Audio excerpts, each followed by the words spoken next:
Okay, so uranium stocks continue to outperform just about every single other asset class on the planet right now. The global ex-uranium ETF is up 35% year to date. The NASDAQ 100 is up 3% year to date. So uranium stocks are outperforming big tech by 10x in 2025. If we look over 5 years, the Invesco NASDAQ 100 ETF is up 83%, and the Sprott Uranium Miners ETF over the last 5 years is up 226%. Again, if you understand the true fundamental nature of assets, you know prices have to catch up. We don't get fearful when others are fearful, like we saw months ago or weeks ago. Super pessimistic, bearish comments in uranium. It happens every single time, like clockwork.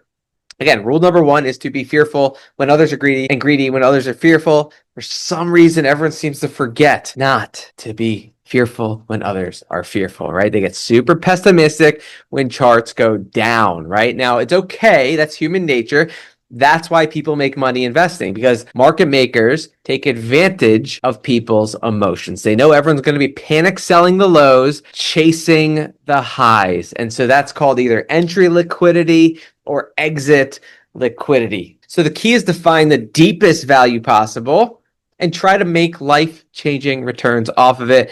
If you were dollar cost averaging into the uranium ETFs or stocks, you'd be up a significant amount. But what comes next for these assets? That's really what matters, right? Well, this comes from Cameco. This is the updated uranium supply demand gap, updated as of Q1 2025, brand new from UXC. Cameco shared this in their presentation. So in gray, we see the demand high case, millions of pounds of uranium per year. In blue, we see primary supply. In lighter blue, we see the secondary supply.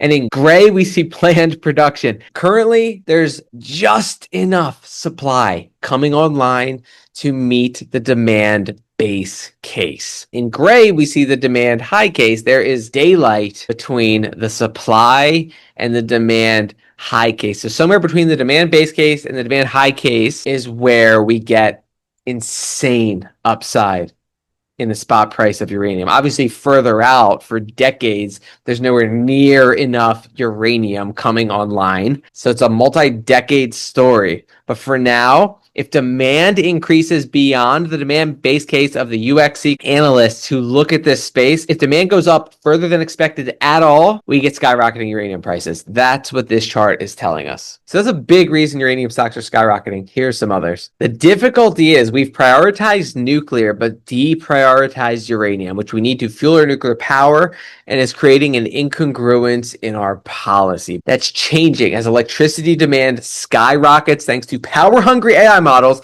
being developed by tech giants, including Microsoft, Google, Meta, Amazon, as well as a global push for cleaner energy. This is why it makes so much sense that we're going to hit that demand high case, because very little of this massive demand was factored into models a year or two ago. And then we've spoken previously about how there's a huge demand for electricity, and there's a scarcity of all electricity, not just nuclear power, in the United States. Look at the previous nuclear news. We dive into that. But right now, uranium miners globally are not keeping up with demand, said John Cash, president and CEO of uranium mining company Ur-Energy.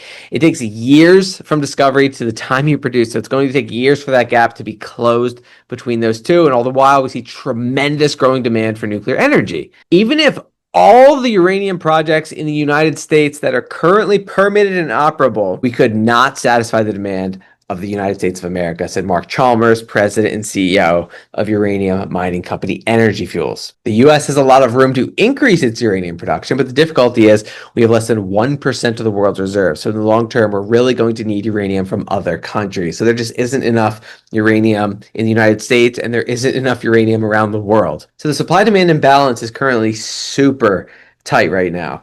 What's going to cause demand to skyrocket way beyond what the market can handle? Stuff like this. Aerospace giant Rolls-Royce to build Britain's first small modular nuclear reactors. Rolls-Royce to power 3 million UK homes with 1.5 gigawatt modular nuclear reactors. That's just one example. Microsoft took over 3 Mile Island nuclear power plant. Amazon is doing deals for nuclear power. Talon Energy and Amazon signed nuclear power deal to fuel data centers. We're just getting started. We were in a supply crunch before the AI wave came. Now it's just going to accelerate. China leaves West in the dust. Its small nuclear reactor leap puts Beijing years ahead in the future of clean energy. The Linglong 1, a compact nuclear reactor, promises to deliver an impressive 1 billion kilowatt hours annually, enough to power 526,000 homes. So it's almost guaranteed that these models that project future uranium demand do not factor in the exponential growth of uranium demand. No one knew Rolls-Royce was about to power 3 million homes in the UK with small modular reactors. So these news stories, these use cases continue to grow, and uranium continues to stay in a supply crunch. Those are the fundamentals. Remember, be fearful when others are greedy. Maybe now people are getting a little greedy. So you'd want a dollar cost average slower as charts pump, and be greedy when others are fearful, when the charts are down.